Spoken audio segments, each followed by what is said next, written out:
Upon looking at the human sciences, I arrived at the question of how do doctors choose who gets an organ that is up for transplant? Some subjective factors used in the allocation of organs include fair consideration of candidates' circumstances and medical needs, as well as medical utility for the organ. The real life situation that I'm using to look at these rules and a specific case is a 10-year-old girl named Sarah Mernigan who will die if she does not receive a lung transplant soon. She's been waiting at the top of the child list for over a year and is also at the bottom of the adult list.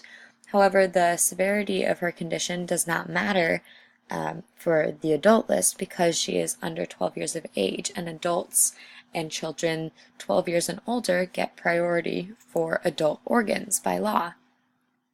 Her parents, as a result, began an appeal to the public for a designated donation of a lung for Sarah, and they also began a petition to change the law, which received 339,000 signatures. The judge had to rule in this very ethically taxing case, in which he had to consider the following. If Sarah gets the adult lung, an adult may die waiting for the same lung. Also, if Sarah were only 2 years older, she would probably be the first name on the adult list. The organ equates to life for anyone with her level of need, so denying her the lung would be the same as denying her life. So this made me arrive at the question of, is her life less important because she is 2 years younger than the cutoff? And so the big question here is, what is the right decision? And this has led me to my knowledge question of, to what extent does the idea of right and wrong change in different areas of knowledge? My first claim is that in ethics, the concept of right and wrong constantly changes due to the influence of emotion. The ways of knowing in ethics change depending on specific philosophies, since there is no concrete ethical guide for all of humanity, but the primary ways of knowing are reason and emotion throughout all of these. The philosopher Plato describes the role of emotion, and happiness in particular, in ethics as essentially the end goal of all moral thought and conduct. So not only is it the end goal, but it's also the measure of ethics. Using that as a general guideline, one can assume that the presence of emotion as a principal way of knowing influences the sense of right and wrong in each individual ethical dilemma. Tying this all back to Sarah's lung, the judge did end up ruling that Sarah should be allowed at the top of the adult list because of the severity of her condition. So he made an exception to her, an exception for her, based on one of the two subjective factors I mentioned earlier. This was an ethical dilemma in which the judge had to make a subjective claim about who should receive priority placement on the adult donor list. The ruling was essentially based on the idea of what is the morally and ethically right decision that would serve as the best use of the organ, both in terms of its medical utility and patient's viability. Some ways of knowing and their possible effects are reason and emotion, and reason suggests the best course of action would be to favor the patient with the worst health because they need it more. Favoring a patient with better health would do more harm than it would help because the patient with worse health would probably end up dying. Not giving the lung to Sarah would be depriving her of the only treatment capable of saving her life. In addition, emotion is clear to see, as Sarah's young age and viability allow for sympathy from the judge, which are two factors that can possibly influence his idea of right and wrong. As you can see in pictures such as the one at the bottom of this slide, there's definitely an emotional factor that is pulled into the decision. A counterclaim to this could be that emotion played only a minimal role in the judge's decision, and that the judge used reason to investigate the patient's conditions and made the decision that prevented loss of life the easiest. Just as the Supreme Court judges focused on using reason to interpret the Constitution in relation to racial segregation in Brown versus the Board of Education, emotion is minimal in its impact on their decision. And in court cases, especially, emotion comes into play, but if judges are diligent, they will be able to focus on the facts and solely on objective factors. So the decision that was made in Brown versus the Board of Education was not roundly popular at the time, making this decision unlikely to be influenced by society and emotions.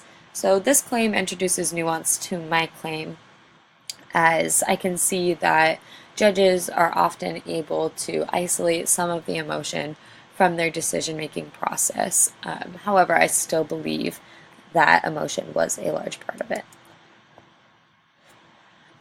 In the arts, the concept of right and wrong is flexible, as each artist is able to, in some way or another, create the social environment they choose.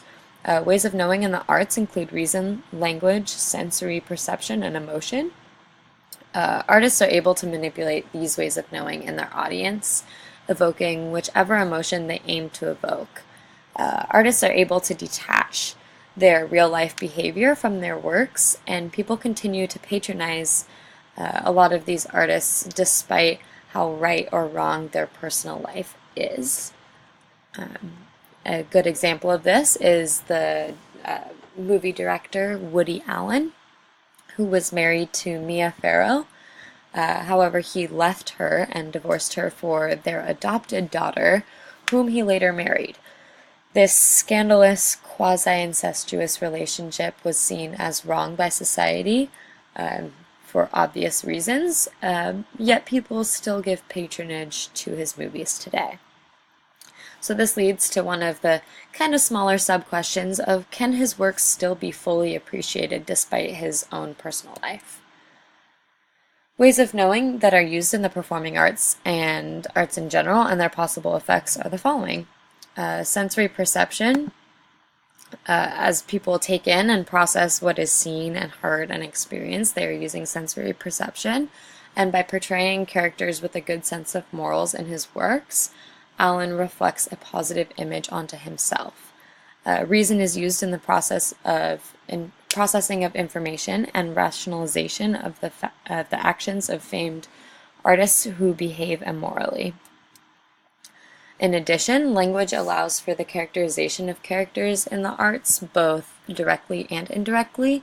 The characterization of honest characters allows for the audience to assume Allen's moral compass aligns with their own. This works kind of similarly with dishonest characters as well, suggesting that Allen sees them in an equally dishonest negative light. As far as emotion goes, other ways of knowing can be manipulated to create fictional environments in which the artist appears to have the same values as the audience. This manipulation reflects the flexibility of the definition of right and wrong within the arts, as the artist has the capability to change the way people view this.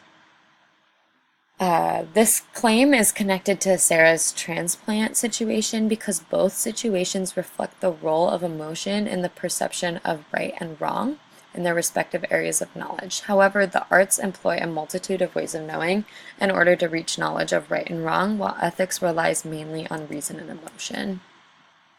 The counterclaim is that some people are unable to detach the artist from their works. Some people in my humanities class said in a class discussion that they cannot fully appreciate Allen's works knowing his personal life.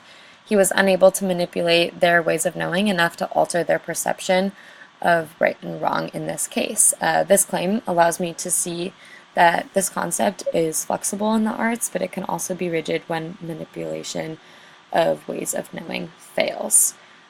So ultimately, the answer to my knowledge question is that Emotion, in many ways, in many areas of knowledge, helps to alter the idea of right and wrong. However, between different areas of knowledge, the idea of right and wrong don't necessarily change a whole lot.